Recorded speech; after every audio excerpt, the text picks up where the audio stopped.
Welcome to a special edition of the Great American Collectibles Show, broadcasting from the National Sports Collectors Convention in Atlantic City. This week's special show is brought to you by PSA and Heritage Auctions. Now, coming to you from the Burkus stage, here's Tom, Rico, JM, and special guest host, Derek Grady. No, that's fine. All right, we're ready to go. Hi, my name is Tom Zappala with my two great co-hosts, John Molori and Red Sox Hall of Famer Rico Petrocelli. For you Boston fans, I think everybody knows who Rico is. Five-time All-Star. Derek Grady from Heritage Auctions is going to be joining us, but There he is. Oh, he's always late. Name of the show is the Great American Collectibles Show. This show... Joe, we heard Derek kind of talk about growing up and the Pirates. We heard Rico talk about kind of his memories. All right, now go sit down. As I said, this starts with players. What players growing up brought you into this? What made you a fan and then transformed into making it your life's work? Here's Pokemon. You know, growing up, I mean, baseball, I like a lot of different sports, but baseball was always my sport. Johnny Bench was the first, major sort of player that I followed. And Hold on. Joe Orlando, he hoarded all of the Johnny Bench memorabilia in existence.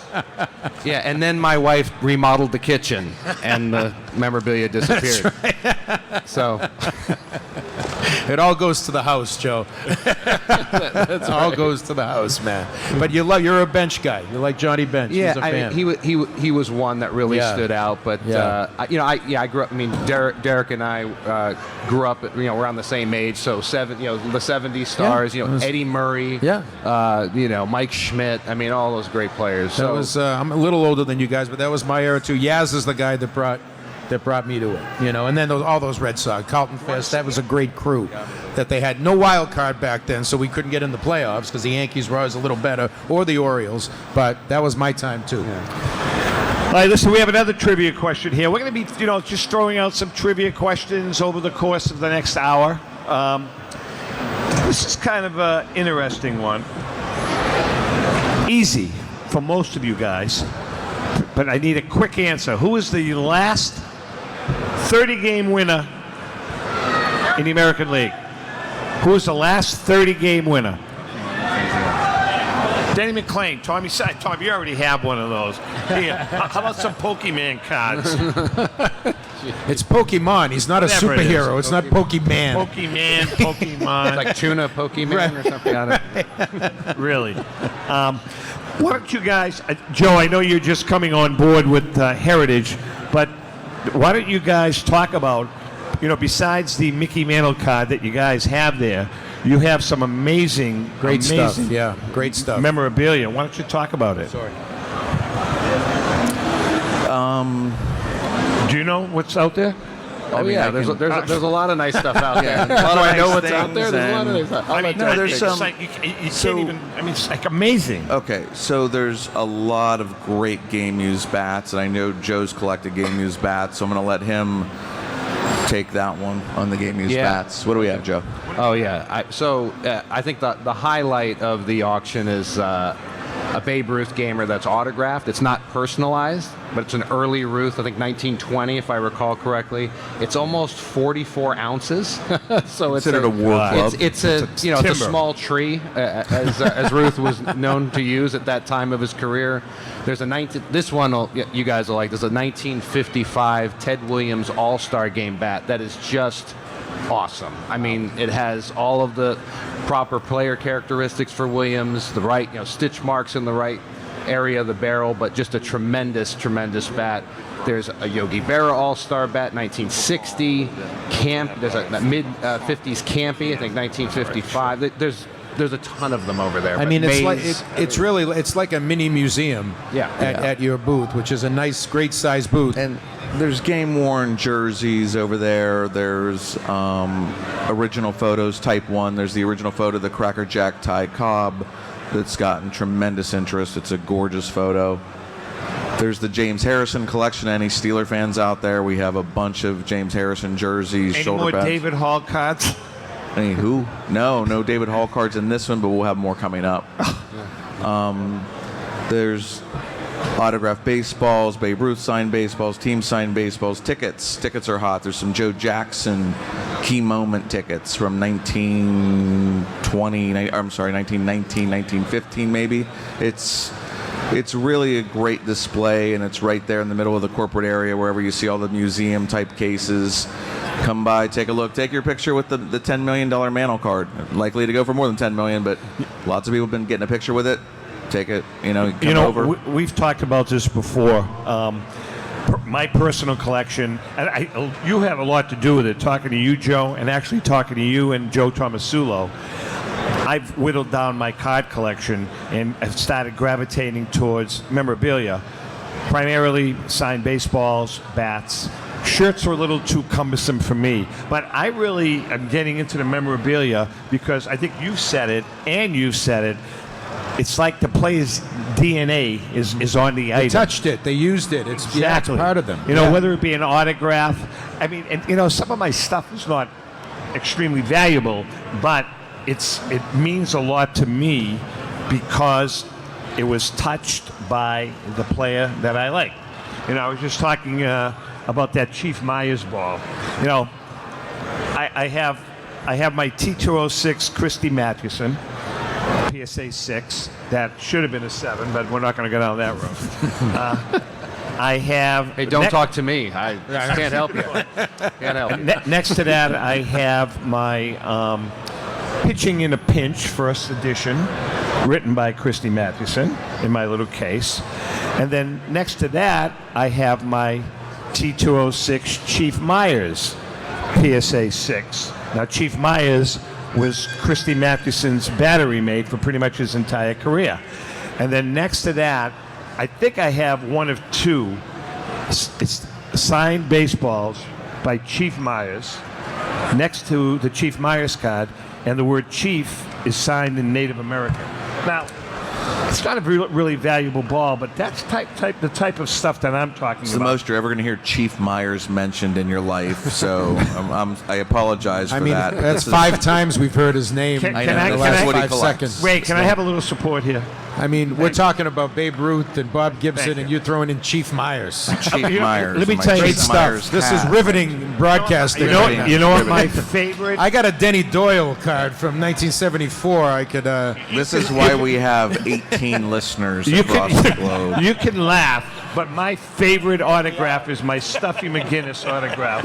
That's my favorite autograph, my Stuffy McGinnis. Okay. I'm just letting you know. That's great. I guess this would be called a lull. Yes. Right now, right, Joe? This is the commercial break. So Zappala's why did they discussion. call him Stuffy? I don't... I have no That was idea. a break. I have no idea. Did you were never a T206 collector, were you? You know what? It's something I've never collected personally. No. And how about you? T206, I have wanted to start that set 12 times over the last 12 years. And every time I don't do it, I regret it the next year that I didn't start. Now 5s are expensive, 3s are expensive, so it's just like, you know what? So tell us a little bit about your collection. My collection? Okay. So because grading cards for so many years, I see them in my sleep. Graded millions of cards, so it's hard for me to want to collect cards, I would say, but I did really take an interest in signed cards. So I have a lot of signed rookie cards, a run of, so my guys are Mays, Clemente, and Aaron, and I have every Mays card signed, every Aaron card signed, some Clemente signed, some Mickey Mantle card signed, but anyway, a lot of signed rookies. And then I got into game-worn jerseys, so I have over 200 game-worn jerseys, so I really like having a piece of the game there. I have some game-used bats. That's pretty much the value. All right, so where do you display 200 game-used jerseys? I don't. They're in. I'm one of the guys that don't display anything, but it's just in my brain that I have it, so I feel good about it. So it's in a kind of a gun safe where I have no guns, but I have memorabilia. Very few things on display. Andy Montero, Vice President of Marketing for the team that got beat by the Celtics. Fair enough. That's good. Joe, what about your collection? I have a much smaller collection. It's about maybe 20, 22 items, but most of it is game-used bats, although I have some display pieces, some autographs, a few different types of items. But the main sort of core of my collection is I'm trying to put together my all-time lineup of game-used bats. So that's the foundation of it. But again, I have a few different. I have a Johnny Bench game-used mitt. I have a few other things, but yeah, not a huge collection in terms of quantity, but things that are special mean to me. you. So let's show of hands. Does anybody in this audience have a pretty decent collection of either cards or memorabilia?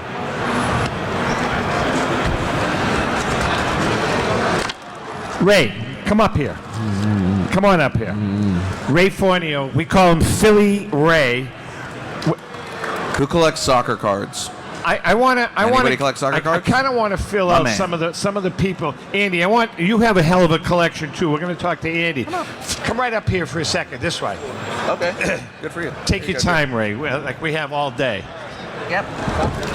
Soccer. Might as well. There's soccer More Pokemon. Oh, thank you. Yeah, not a problem.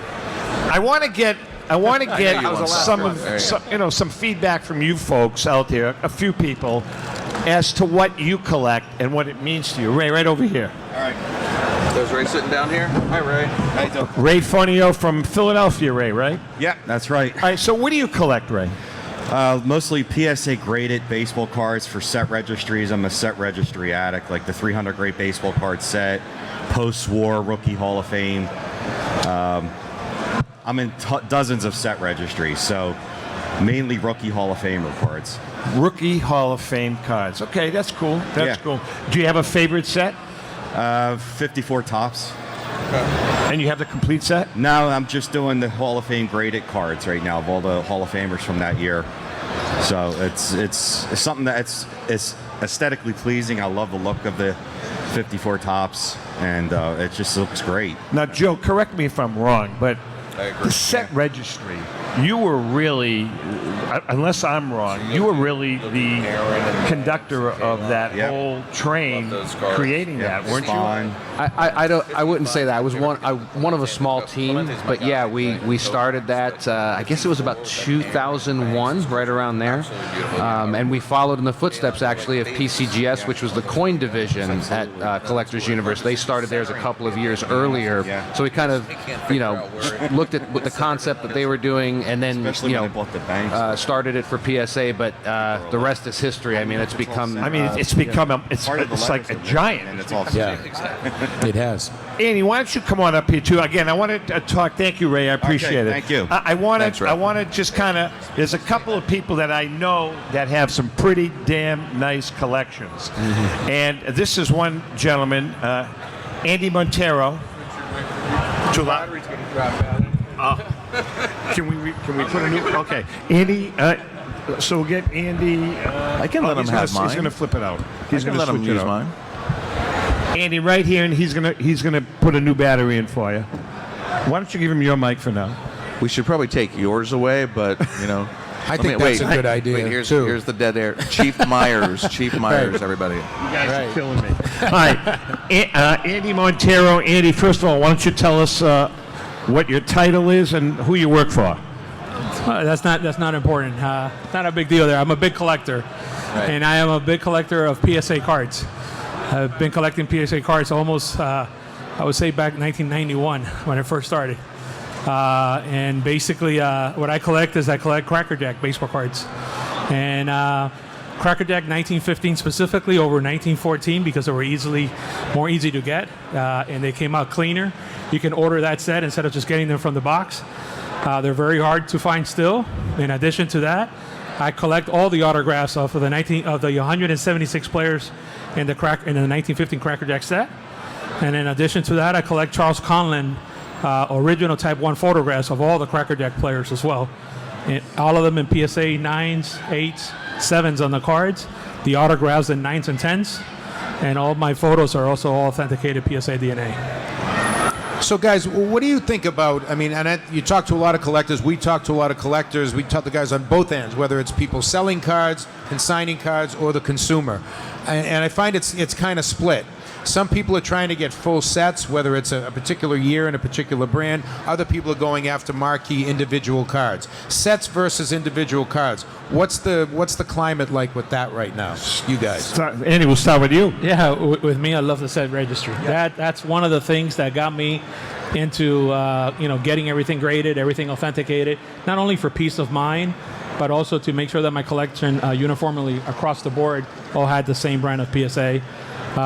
And basically the registry, it's not just collecting the Hall of Famers. Some of these autographs of the common players are very tough to find. For instance, Armando Marzans. He's a Cuban-American baseball player. He played only for a couple of years for the Cincinnati Reds and the St. Louis Cardinals. And in order for me to get that autograph, I wasn't able to get it in a government postcard or an index card. I had to go get his original contract. And his original contract, believe it or not, the person who signed them as well was Branch Rickey back then as well.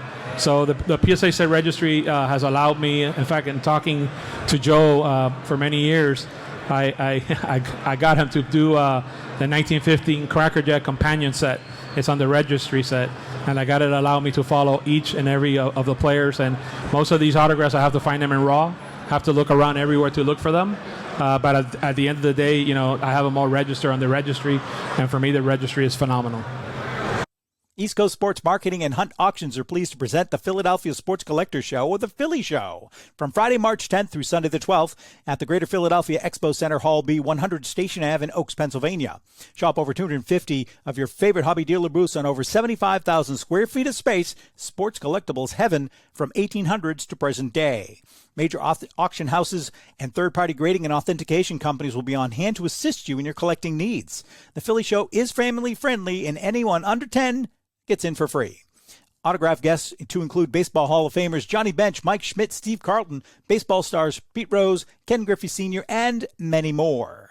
For more information, go to phillyshow.com. That's phillyshow.com. Remember, since 1975, the Philly Show is where it all began. We'll get back to the National after this break. Since 1996, Brian Drent and the staff at Denver's Mile High Card Company have led the charge in the collectibles hobby. Mile High is a full-service dealer specializing in buying and selling cards and offers a competitive consignment program for all collectors. Whether it be their computerized want list service, appraisals, or auction services, Mile High has it all.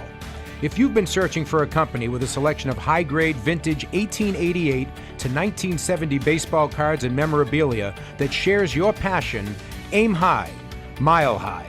Go to milehighcardco.com or call 303-840-2784 for more information. This is Brian Drent, president of Mile High Card Company. Is your sports card and memorabilia collection properly insured? For easily replaced personal property, homeowners insurance is all most people need. But for prized possessions that you may have spent a lifetime collecting, it doesn't go nearly far enough. Collectibles Insurance Services has been insuring for over 50 years. They offer a full range of protection and a $0 deductible at an affordable rate with no appraisals required. I know because they insure my collection.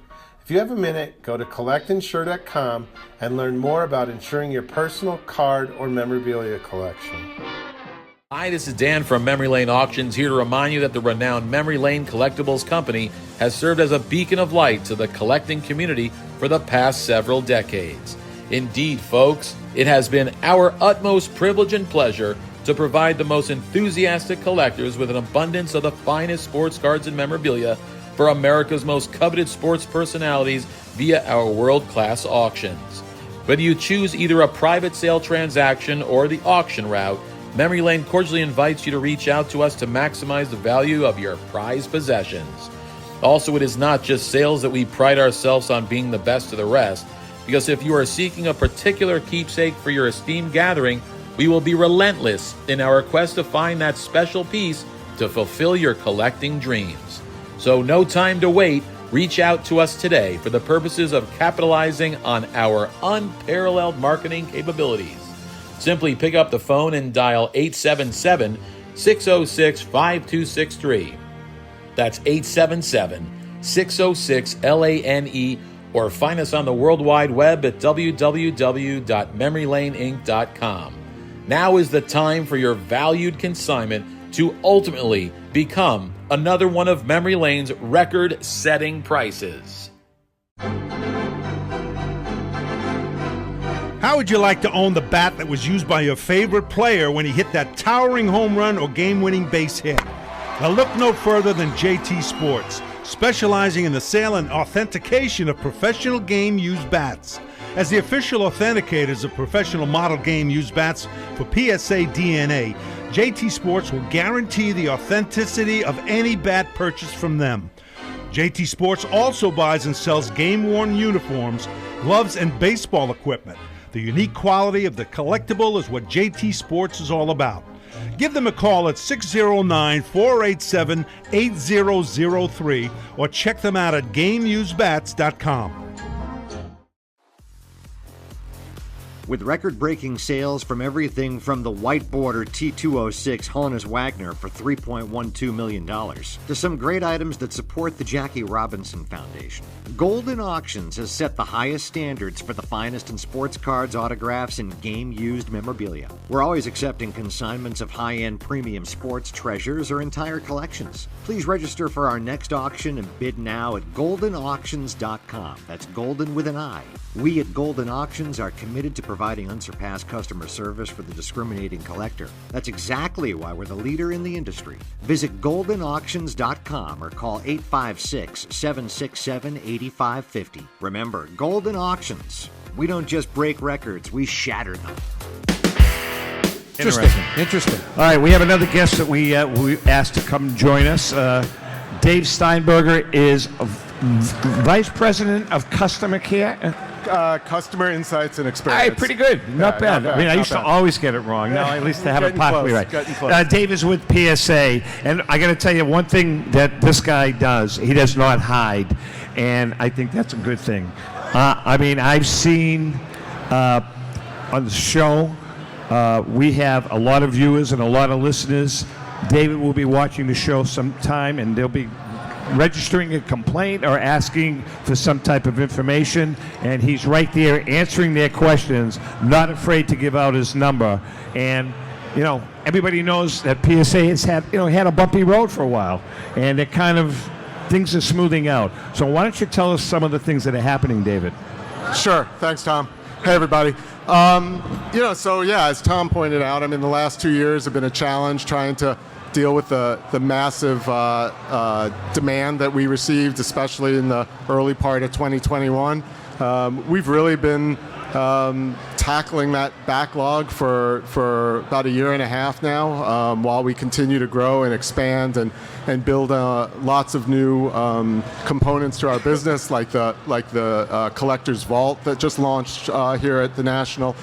So we're focused on a lot of new things while also making sure we're tackling the backlog and addressing the orders that have been in the building for a little too long. Now, the backlog's almost all done. The 2021 backlog is nearly completed. All of the new orders that are being submitted now here or in the mail are all being processed quickly and on time.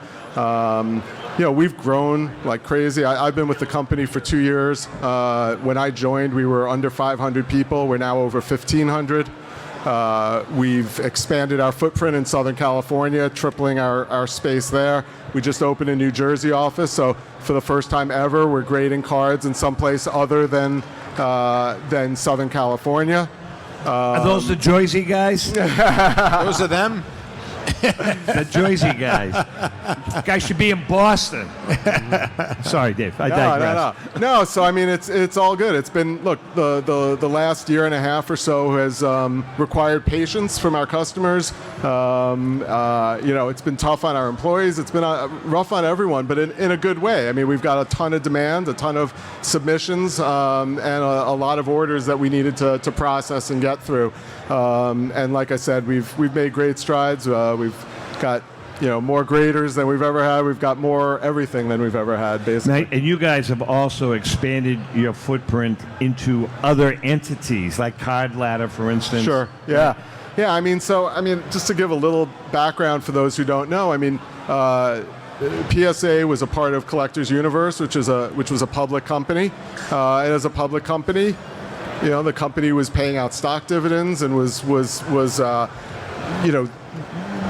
was operating really more as like a stable company than a hyper growth company. The market has taken off and exploded. We were acquired and taken private, and really once that happened, the investment in the business took off. So for the last 2 years, we've been investing a ton in technology, in research and development, and in acquisitions. And so, to Tom's point, we acquired Card Ladder.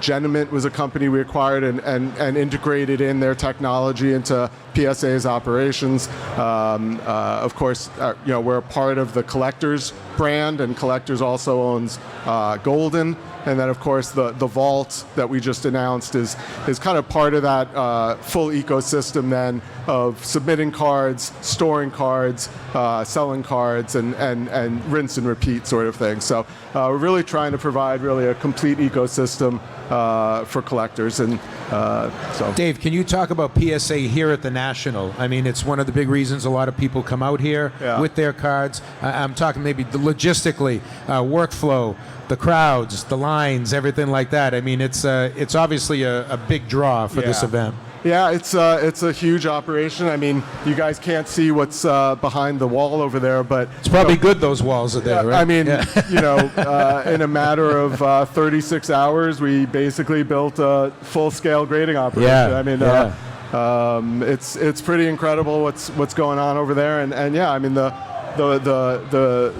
lines have been long, but we've been managing, and it's just exciting. We've all, coming into this, we've all heard, market is softening and things are changing and things. Nothing around here looks like the market's softening. I mean, things are exploding. There's a ton of passion and maybe still some irrational exuberance for all of us to get excited about, and it's just good times continue. So good. Thanks for coming. My pleasure. We appreciate Thanks for having. it. And again, anybody, if you have a question, if you have a complaint, he's the guy to call. Thanks, Tom. My pleasure. Bye, Take care. All right, let's give out some packs. But he does have an entourage and protectors have out an there. entourage. Those are his bodyguards out there, so be Packs. careful. Just don't get it in the eye. Right, jeez. Oh. It's like you're flinging Pop-Tarts at people or something. All in the wrist. It's all in the wrist. I used to wipe out. You guys don't understand. I used to wipe out the neighborhood, flipping cards. See, except in Boston, we used to call it. Nice grab right there. We used to call it It's a good scalers. John, we used to call it scalers. Yeah. Is that what you call it? No, I was much younger than you. I mean, we called it scalers, flipping them against the wall, right? No, we had running water and cars and stuff like that, so we had other things to do. Amazing. All right, is there anybody else here that has a collection that you think is worth sharing with the rest of these people? Nobody? Well, let me ask a question, because we talked about this a few minutes ago. And I don't know if maybe this isn't the right word, like a theme collection, that you're not just out randomly collecting maybe the most expensive card. Do most people have like a certain type of thing you collect? Raise your hand if you're collecting a certain sport, a certain set, a certain athlete, and other people just randomly go out. I mean, is it more based on money? I mean, it's an interesting situation. What has he got? He's coming up? Well, yeah, come here. No, actually, come on up here, because you're making a good point. This gentleman has one set, and it's as Derek is saying, and as he's saying, it's kind of an oddball set. So, and what's your name? Hey, my name's Michael. Michael. So, what do you collect? What are you working on? The 1969 Topps Decal Edge. It's beautiful black and white photos with the very unique kind of scrolling on the sides of it. 33 cards. Right? 33 cards total, yeah. And are they graded? Yeah, I got them all graded. Trying to get them all in the same grade. I'm being super picky about it, so I'm going PSA 5s across the board. So it's somewhat affordable. See, this is what I'm talking. This is like, yeah. No, but I find that interesting. I think a lot of people do that. Yeah, they're looking for this particular thing. It's a theme. Yeah. Is there anybody else here? Thank you very much. Is there anybody else here that has a particular collection? You don't have to speak if you don't want, but just raise your hand. Kind of an odd collecting habit that you have, whether it be cards or memorabilia, teams, maybe particular teams or third, years. Lefty third baseman. Yes, sir. What do you have? Did he say Mets? New York Mets. 1960 through 1990. Wow. Good, and we talked earlier, Joe, about that. It has to start with the passion. Obviously, I'm guessing he's not a Red Sox fan. He's a Mets fan. That's what he likes to collect, and along the way, probably some good players along. That's right. And I think when we talk about set collecting, a lot of people think, oh, you mean like 52 tops or 69. Right. You can create your own set, and Absolutely. that's what he's done. We talked earlier, Andy, Montero. You can make it anything you want. And that's the beauty of collecting. You can make up your own theme, your own checklist, and then check them off the list as you get them. And that gentleman that was up with us, he wants all the same number grade. Right. Yeah, you have a problem. No, I'm kidding. We all do. He's a collector. Yeah, he's just like exactly. We all do. Yeah. I want to ask both Joe and Derek. I'll start with you first, Derek. 15 years ago, 20 years ago, it was an absolute no-no to get a baseball card signed. Now it seems as though things have done a 100% about face. Last week on the show, we had a gentleman. His name is Tom Ruggie from Florida, and he has the entire 1952 Topps set, with the exception of 5 cards, signed. Yeah, by players. Question is, has that whole philosophy turned around? I mean, it is kind of cool now to get a card signed. I think it has, because it's so popular right now. But there is one issue: the players know this, and the agents know it. Now they're charging more for a rookie card to get it signed. Good point. But it's still a super cool hobby, and to get cards signed. And Tom is reaching for packs here. He's going to show us his horrible wrists and throw them. But no, look, Bill Russell started charging more for his rookie card. I know that, and I'm pretty sure Bobby Orr charges more for his rookie card. Signed. Okay. They charge more to sign it. Yeah. Joe, And what do you say? What are your thoughts on that, Joe? Yeah, I think, by the way, I think Mays too. When the hobby became this huge phenomenon in the 80s, I remember going around card shows, and you could find autographed cards, and they were, I don't want to say they were like toss-ins to deals, but you're right. It was the card purists in those days were like, no, you're not supposed to put an autograph on a card. Yeah. But now it's as Derek has said, it's completely changed. People realize that actually you're marrying what you described earlier, Tom, kind of that personal touch with the card, that nostalgia that we remember as kids opening packs, into one item. And and now obviously you can have them graded and slabbed. They have become incredibly popular. Of course, we talked in the past about that great Uncle Jimmy find, a couple of years ago, and all you have to do is just look at some of the prices for these autographed cards. Again, especially rookie cards, as Derek has pointed out. That's probably been the most popular medium to collect the autographs on. Can you guys, and Zap, you can chime in too, because you're in this business in a way. Can you talk about trends, things that are happening in the business, whether it's autographed cards, whether it's a move toward the contracts, the tickets, kind of these off items, not just cards, other types of memorabilia? Are there trends that people can look for maybe throughout the end of this year and then, moving forward 2, 3, 5 years that you see? Sure. Yeah, go ahead. Jump in.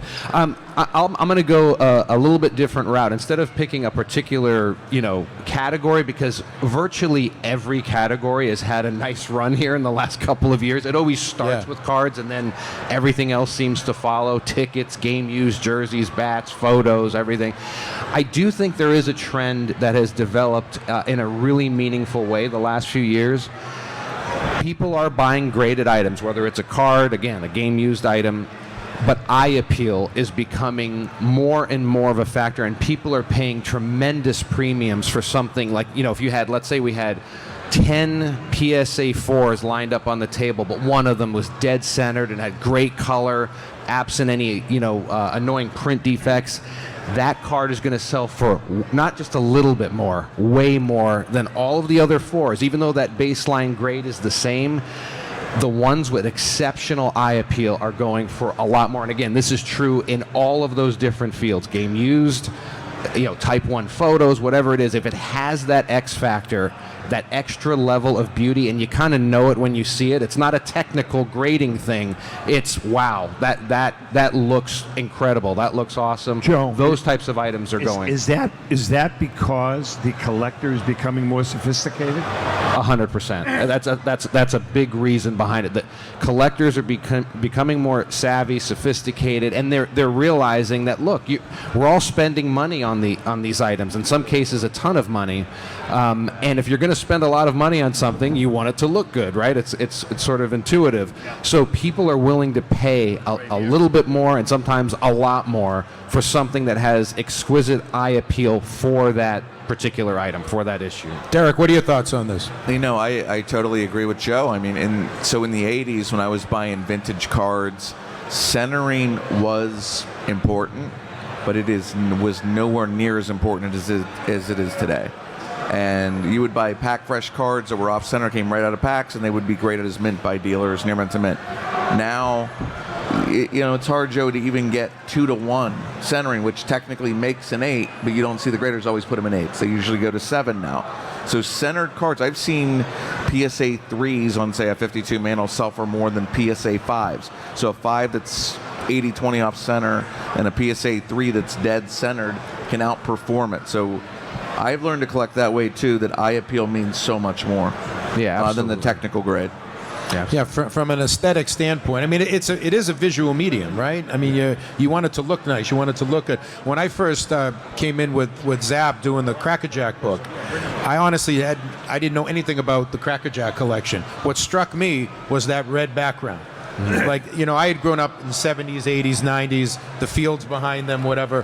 When I first saw those Cracker Jack cards with that red background, it just jumped out at me. These were great looking cards. Yeah, I mean, that's why we're drawn to it. And what I think Derek and I are talking about, so there's eye appeal that is inherent to the issue, and I think that's what you're talking about. Yeah. Like, Cracker Jacks are just awesome looking cards, period, it's right? just great. Yeah. And then, kind of what I think Derek and I are talking about is, does the item have exceptional eye appeal for that particular issue? So does it stand out against 1,000 copies of the same card? Does it stand out against other bats or other photos? It's, again, that X factor is becoming more and more meaningful, and you could see it reflected in the prices realized. Well, apparently Zap has left the show, so this is no longer the Great American Collectibles Show. This is the John Mallory Show with Joe Orlando and Derek Grady. Thank God we finally have a quality host, and the show... and the show's back to being ruined. I was just about to take this thing to another level, Zap. I want to talk to you about our friend Tom Ruggie and the staff at Destiny Wealth Management. If you're a card or memorabilia collector, have you ever thought about how to manage your collection in the long term? I know I have. I look at my personal collection, and through the advice and expertise of Tom Ruggie, I've learned that you need a professional to help you categorize, evaluate, and eventually put a liquidation plan together with dealers or auctioneers if you or your family decide to sell the collection. Most importantly, you're going to be concerned with, and you should understand, the tax ramifications when you do liquidate. Although Zap and JM have begged Rico multiple times to include them when he departs with his 40th home run ball or maybe his 1967 World Series glove, Rico's not going to do that. He's going to go to Tom Ruggie and the staff at Destiny Wealth Management. And don't forget, Ruggie Wealth Management will also handle your investment needs. That's Ruggie Wealth Management, the go-to company to manage your collectible decisions. We're going to get back to the National right after this. Pristine Auction is a family-owned and operated online auction specializing in autographed memorabilia, sports cards, coins, art, and collectibles. Since their founding in 2010, they've grown to 2 facilities in Phoenix, Arizona, totaling over 60,000 square feet. Jared Cavalier and an incredible staff of over 150 team members serve a very large customer base and enjoy every minute of it. By working with leading authentication companies, Pristine ensures all items are 100% authentic. In addition, third-party authenticators regularly travel to Pristine Auction to provide authentication services on site. Pristine Auction strives to operate its business in a way that's honoring to God, their families, and their customers. With a strong focus on speed, quality, and premier customer service, their mission is to be the leading online auction for every level of collector and fan. Pristine also works for Hope Sports and Identity Hoops International, traveling to Mexico to build houses for the less fortunate. Pristine Auction offers several online auction formats with thousands of auctions ending each day. For more information, go to pristineauction.com. That's Pristine Auction, the best in the business. If you're a discerning collector interested in owning the most important pieces in the hobby, look no further than Leland's Auctions. The original sports auction and appraisal house, Leland's was established in 1985 by legendary Pioneer founder Joshua Leland Evans. And today, President Mike Hefner carries on the tradition. From the Tom Brady card and memorabilia collection to the famed Boston Garden Auction to high-end card auctions from every major sport, Leland's has always maintained the highest standards. Go to Lelands.com and get your bid in. That's Leland's, the hobby's leading sports auction house for 4 decades. It's often been said that championships are won on the practice field, and world records come only to those willing to work harder than everybody else. Heritage Auctions is the world's largest collectibles auctioneer because we believe that becoming the best is only an invitation to the challenge of remaining the best. This requires the skills of the hobby's top experts, capable of identifying and maximizing value for our consigners. It requires the most visited website in the industry, courting a global audience of collectors over 1.5 million strong. It requires a dedicated press department that expands our global reach far beyond the entrenched hobby marketplace. It's hard work, but a simple premise. Present the finest collectibles to the largest population of potential buyers, and world records will come. We invite all listeners to put the unmatched power of Heritage Auctions to work for you. Auction evaluations are always free, and our commission-based fee structure ensures that our interests are always aligned. The highest possible price for your collectibles. There will always be new world records to chase, so let's chase them together. Visit our website at ha.com and request your no-obligation review today. Hi, this is Dan from Memory Lane Auctions, here to remind you that the renowned Memory Lane Collectibles Company has served as a beacon of light to the collecting community for the past several decades. Indeed, folks, it has been our utmost privilege and pleasure to provide the most enthusiastic collectors with an abundance of the finest sports cards and memorabilia for America's most coveted sports personalities via our world-class auctions. Whether you choose either a private sale transaction or the auction route, Memory Lane cordially invites you to reach out to us to maximize the value of your prized possessions. Also, it is not just sales that we pride ourselves on being the best of the rest, because if you are seeking a particular keepsake for your esteemed gathering, we will be relentless in our quest to find that special piece to fulfill your collecting dreams. So no time to wait. Reach out to us today for the purposes of capitalizing on our unparalleled marketing capabilities. Simply pick up the phone and dial 877-606-5263. That's 877-606-LANE, or find us on the World Wide Web at www.memorylaneinc.com. Now is the time for your valued consignment to ultimately become another one of Memory Lane's record-setting prices. They are prized possessions, and you need a place to store them that is safe and secure. The eBay Vault is exactly that. An insured, climate-controlled facility with state-of-the-art security that guards your valuable collection around the clock. Your Vault account is protected by two-step verification and easily accessible through eBay Collection. And everything stored in the eBay Vault is backed by Authenticity Guarantee. Buying and selling is a seamless experience. When you buy an eligible card on eBay, it can be sent directly to the eBay Vault at checkout. Or, if it's already in the eBay Vault, you can just keep it there. And selling from the eBay Vault is just as easy. Every card in the vault has been expertly inspected, detailed, and photographed, so you can quickly sell it with a pre-populated listing.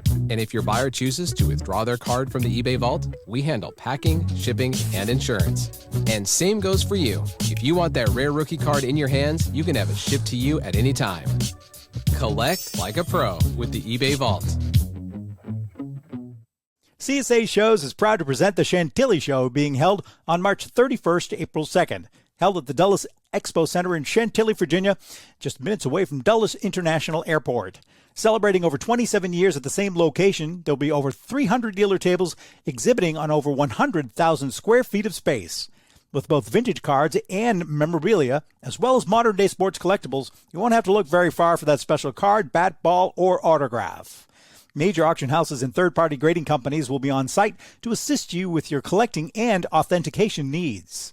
Some of your favorite superstars will be on hand, including football greats Trevor Lawrence, Jamar Chase, CeeDee Lamb, Micah Parsons, Randy Moss, Emmitt Smith, and many, many more. For more information, go to csashows.com. That's csashows.com. That's the Chantilly Show, where you can find all of your sports collectible treasures. Now let's get back to the National 2022 in Atlantic City. So we're here at the National, obviously. How big, and you've worked now for a bunch of different companies in this business, how big is the National in the yearly business plan of a collectibles company? I mean, where does it rate? What does it mean? What kind of prep goes into being here for a company, the many that are here right now? You know, it's the annual showcase. So it's not so much about the revenue generated on site. It's a chance for all of these companies to meet people face to face, develop those relationships, because look, that's what this whole hobby is about anyway. It's the relationships that you develop, and you can do that in person, of course, here at the National. So I think it's extremely important from that perspective. Do you have to be at the National if you're in this business?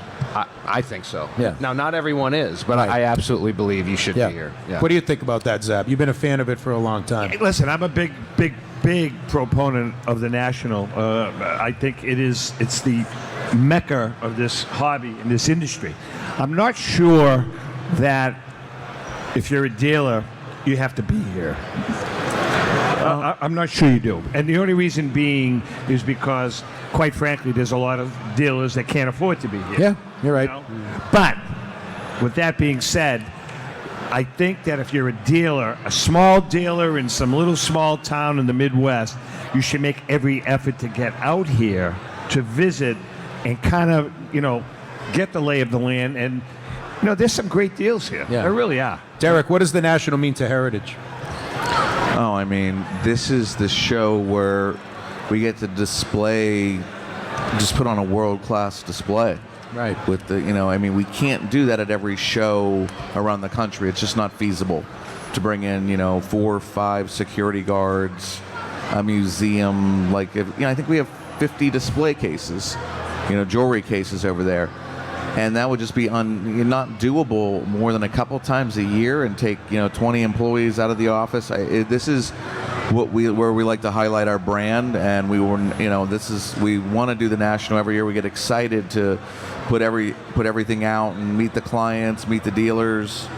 We really enjoy it, especially this year with having such an iconic card front and center, where we can connect with all our clients and they take pictures with it and can bid in the auction right there. If there are any questions on any of the lots, I'd love to do more shows, and maybe someday, we do them to take consignments in, and we display a little bit, but I love our display and being able to do this. And if another show comes out like the National, we do a couple of years someday, I'd love to do more than one. But this is, Zap said, not all dealers can afford it. I would disagree. If you're in this as a business, you can split a table. I know lots of guys here, mom and pop dealers even, they can split a table with somebody and put out a showcase on somebody's table.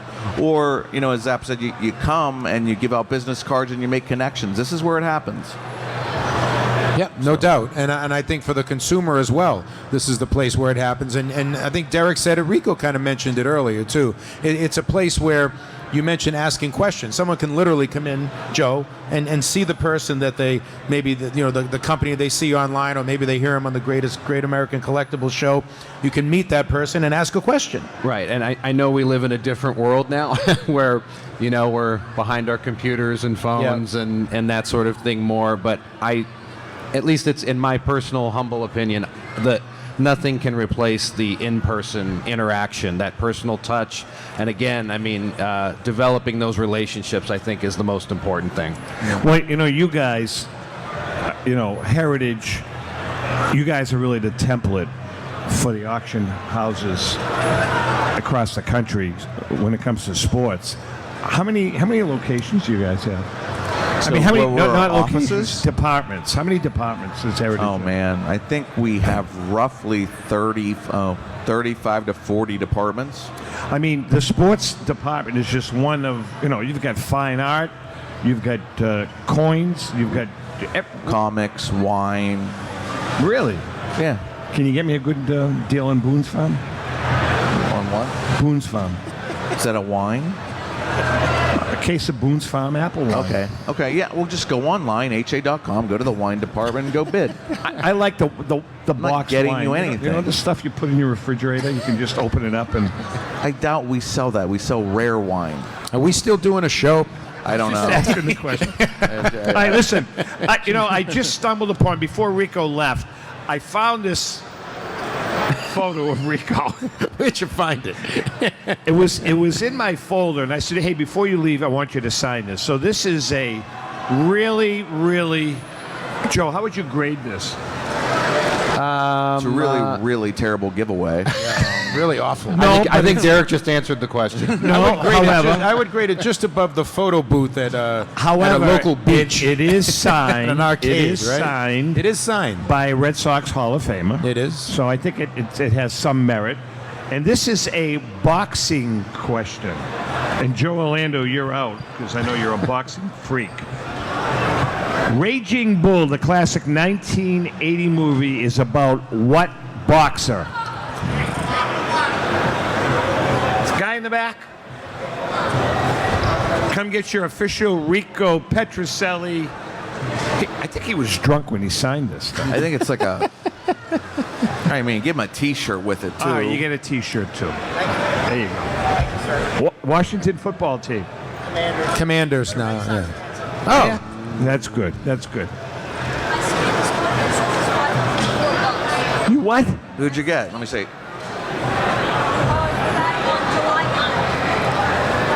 You just pulled that out of the pack? The Beckham card?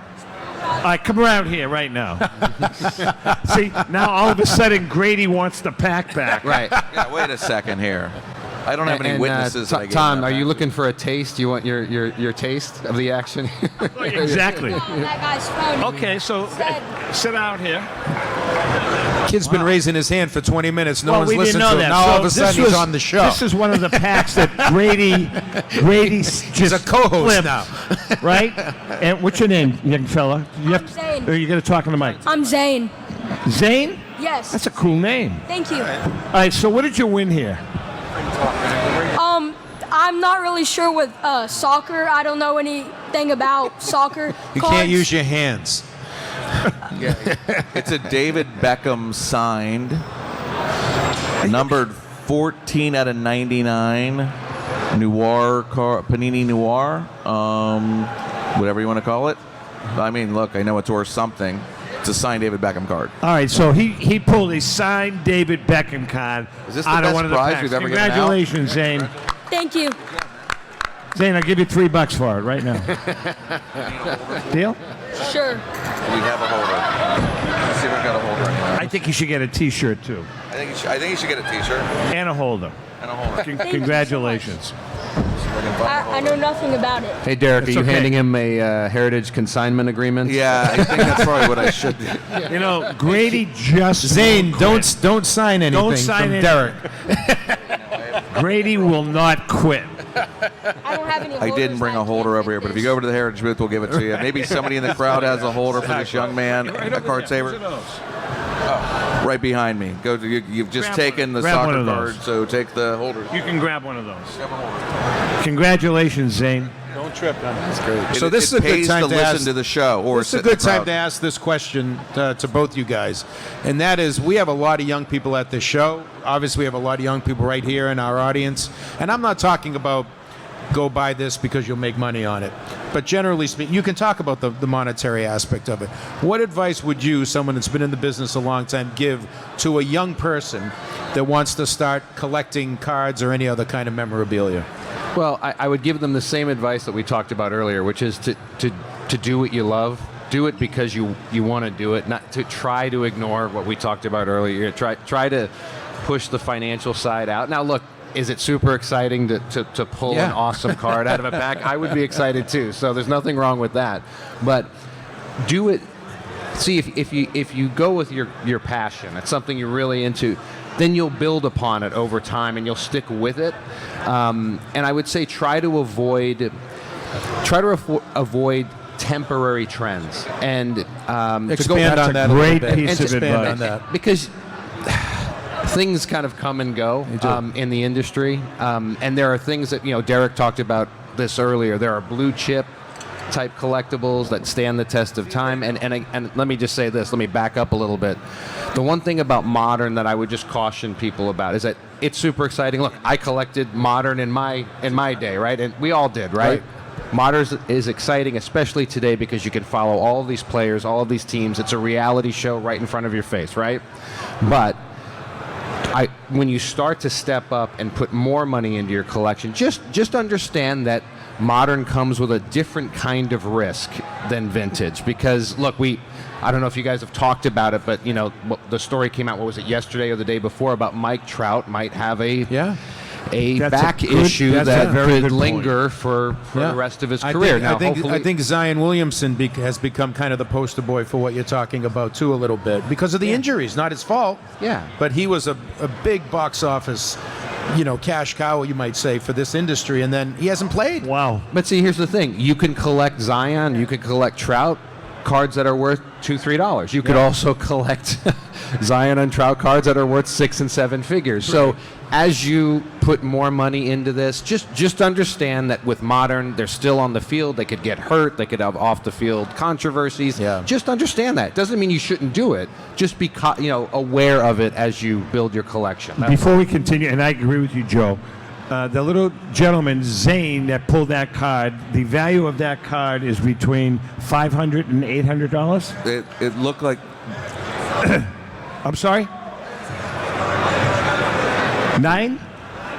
Wow. $990 bucks that was card the is last worth. Congratulations, Zane. So that's a real-time number. I tell you what, I'll give you $12 for it. You're making a good point, Joe, and I want you to chime in on this too, where we've talked about this. Ja Morant, you pull he's an Achilles away from a disaster if you're investing big in his cards. Yeah. Point being, Joe is saying that there's nothing wrong with buying those cards, but you just have to be careful and don't put all of your eggs in one basket. Yeah, but if you were going to listen to me earlier, Tom, I think I used that term exactly. Don't put your eggs all in one basket. Diversify. Definitely buy some vintage. It's okay to have some cool vintage cards. It's okay to have some wax boxes that you don't open. I know it's tempting. I have some from the 80s. It's a good idea to have the wax boxes. So if Morant pulls something, you still got the other players in there too. Like Joe alluded to, Mike Trout is having some injury issues. The guy that paid $4 million for a Mike Trout card is probably not really happy right now. But either way, he's still an outstanding player. Diversify, collect modern, collect vintage, buy some wax boxes, or just buy whatever you want. It's your money. We've talked about this, JM, ad nauseum on the show about the way we look at investing in vintage and modern cards. We look at a vintage investment as kind of a blue chip stock. That's right. Right? We always say Babe Ruth stats aren't changing. Babe Ruth's dead. Right. There's no right? new cards coming. He's not going into a slump tomorrow. Right. So that's kind of like buying a blue chip stock and then investing in a modern or ultra modern card is kind of like, I don't want to say a penny stock. Crypto. Crypto. That's perfect. Oh, that's why I'm here. Crypto.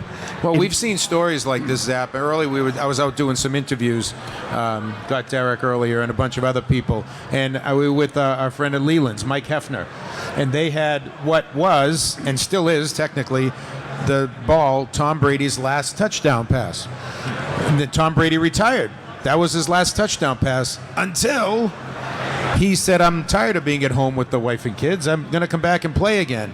Now, they did the right thing from a business standpoint, customer service standpoint with the customer. But that's what we're talking about. Things change so much. And Joe brought up a great point about off-the-field stuff with athletes. We know when we were growing up, we didn't really know what the players were doing afterward, and this is even more so when you were growing up in the 40s, when they had nothing, no radio, no TV, just a newspaper on stone. They would chisel like the news on stone, and the first radio report you ever heard was actually the invention of radio, which was interesting. Marconi and I were very close. Nobody knew what the players were doing. The off-the-field stuff affects. Look, we have a bunch of guys that probably should be in the Hall of Fame that are not now because of steroids, okay? And we know about that now because of news, social media, what have you. So it's just a different animal. Well, you know something, you're bringing up a good point because, you know, off the record, behind the scenes, Rico has told me stories. That he took roids? No. Rico, Rico used to take, he used to OD on marinara sauce. That's right. Why don't we ask the crowd, do we believe, this is in all honesty, show of hands, do we think Roger Clemens, Barry Bonds, Mark McGwire, Sammy should be in Sosa, the Hall of Fame? Sammy Sosa, who thinks they should be in the Hall of Fame? Raise your hands. Raise your hands if in. Okay. Raise your hands if out. How many don't think they should be in the Hall of Fame? It's pretty split. That's an the way interesting it's thing. been. It really is. Split still. I personally, and I'm a Boston Red Sox fan, and I know you disagree with me. I don't think any of the three should be in the Hall of Fame. I think it's a real tough call for me. I think they made horrible choices based on ego. Okay, I think that all three. You know, we're talking about those three. If we're talking about Bonds and Clemens, who's the other one we just mentioned? McGwire. Not so much McGwire. Let's put Bonds and Clemens. Those guys, it makes me sad because they were both both Hall of Famers before they did. What about A-Rod? You know, A-Rod, he started when he went to Texas, okay? So, I mean, it's a tough call for me. I think eventually it's tough to say now because they're off the ballot now, so it might never happen. Orlando's being real quiet on this one. I just Joe needs to wait. I look back on it and I'm sad for those guys because they were Hall of Famers before they did it. Yeah. You know?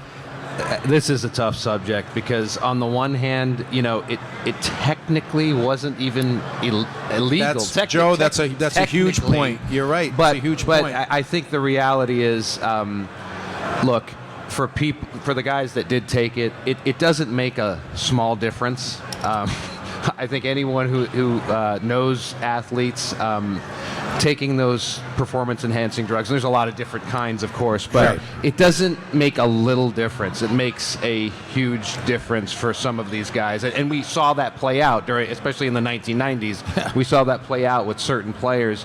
But it is, I mean, look, to me, it's like if they were the greatest of the period, I think there's a pretty good argument. Just let those guys go in. It was maybe the era is tainted in a way, but they were the best of their era. You know, JM, I'm going to ask you this question because we both grew up 20 minutes outside the city of Boston. Yeah. And Roger Clemens, at least to me, and I think to you, for the first part of his career, was a god in Boston. A fraud? A god. Oh, a god, yeah. In Boston. No, a god, he was a god. Yes. And before he got traded, before Dan Duquette, was it Dan Duquette that traded him, right? Before Dan Duquette traded him, he was a shell of his former self for several years. You're right. Not 1 year, but for several years. You're right. Prior to him getting traded. And I'm talking 3 solid years where he stunk. Yeah. Right? And so Dan Duquette did what he had to do. And then all of a sudden, 2 years later, he's 75 pounds heavier, and he wins 434 Cy Young Awards. Yeah. No, I know. I mean, there's got to be something said there. I agree, and A-Rod, when he came out, he said that he did it because he went to Texas, felt the pressure of the $250 million contract, which was a big contract back then. That's why he started doing it, but it's a tough call. David Ortiz was on a list. I know. For steroids. It was never actually proven, but he's beloved, and I think that has a lot to do with it, guys. Barry Bonds and Roger Clemens were not beloved. Correct. David Ortiz is beloved by everyone, and God bless him for being like that. But that affects it too. There was a silver lining though to it, and I think you're going to have to agree with this. Were you there? The 1999 All-Star. Oh, that was fantastic. Was the home run derby. For those of you, I don't know if for those of you that know Boston, behind the wall at Fenway Park, behind the Green Monster, is a street. It's called Lansdowne Street. And for the home run derby that night, you could not move on Lansdowne Street. Yeah. There were thousands and thousands and thousands of people fighting as the balls, as Mark McGuire in batting Sammy practice was- Sosa, oh my God, and, and Barry Bonds were launching Right. over the Green Monster. Right, It yeah. was amazing. This young lady had her hand up for a question. You want to ask? Sure. Oh, hand her the mic. No, that one. Oh. Thanks. Okay, is it on? It is. So I am a teacher, and I feel character counts, and I feel that yes, there should be consequences for your actions, right? And all these young kids are looking up to these athletes. So I feel if a man's character sucks, and he's in prison, and he's done things to people, and dogfighting, etc., he should be out off the field. Because I think a man's character is what defines him. A serial killer could throw a football, right? But he's an evil person. So I think character, above all, should count, and I think that's what's really lost in the modern era. I mean, I really do. Are you talking about with Athletes in general. athletes in general? Athletes in general across the board. Character counts, and I think their character is not always put in the spotlight, and I think it should be. And I think they're role models first, because a lot of kids look up to them. Yep. And taking drugs to do better in your high school sports is wrong. And I think that kids need to realize that. To be the better man, to be the better person, you don't do crap like that, plain and simple. And I think that has to be taught, Well said. in my opinion. Well said. Totally agree. Thank you very Thank much. And I'll say this: even at the collegiate level and at the combines now for all the professional sports, character is as big an issue as how high you can jump and how fast you can run. And that's because they're making huge investments in these athletes, and they don't want someone that's going to go off the deep end in a year. I agree. Yeah. We have is this it? Yeah, I have been handing the packs out like a madman. A couple more shirts there. We got plenty of shirts, and these don't. I'll tell you what. Tell you what we're gonna do. A book? We're gonna bring out the heavy artillery. Well, this is getting sold on the floor as soon as We're gonna. Ellen, my beautiful wife, happens to be sitting in the audience, and my co-author is sitting here with me, and this is the book that Ellen and I and John just recently released. Actually, the actual official book launch is tomorrow. And it's called The Diamondbacks Collection, 50 of the Greatest Cards in Sports Collecting History. And then this gentleman next to John happened to be a huge contributor to the book. So we're going to give this away. And by the way, if you want to purchase, if you're a PSA guy, you're going to get a book for nothing. They're going to give it to you for being a member. If you want to purchase it, you can get it on our website, tomzappalamedia.com, or in the next week or two, you can get it on Amazon. And this is a book about the 50 greatest cards in a private collection owned by Ken Kendrick, the owner of the Arizona Diamondbacks. Ken commissioned us to write the book. And if you go down to the collector booth, the 95% of the collection is on display there. So we need a little. We have about 4 minutes left. We need a nice, tough question. What do you got? Man, does it have to be Diamondbacks related? No. Okay. Oh God, Joe, you want to how help about out here? He's got one. He's got one. Oh no, let's. I could ask a question. It might not be tough, and it is Diamondbacks related. All right, go. So why don't we'll throw this one Alan, out there. can you come up here? We want to give it away anyway. So, the Arizona Diamondbacks beat the Yankees in the 2001 World Series. Correct. Who got the game-winning hit for the Diamondbacks? We could, no. No, we had a tie. That's tough. See, I only have one book. All right, how do we break the tie? How do you only have one book? You wrote the book. We wrote one book. Oh, okay. I tell you He what. only commissioned one book. Okay. It's a one of one. All right, so here's what we do. This man he's deferring to him, correct? All right, so give him You got kids, grandkids? Give him 4 T-shirts. Okay. Now. Is he coming up here? Come on up. Okay. And you get the book. And you get the book. 4 T-shirts. Ellen, now you have to come up. Enjoy, sir. Thank you. Thank you very much. That was very nice of you. They all jumped on it. You want? Sure. You can speak. I love it. This is interaction. We want this. This is point counterpoint. We're loving it. Not to take to take the opposite side. Bonds did the drugs. We'll say that, but you still got to hit it.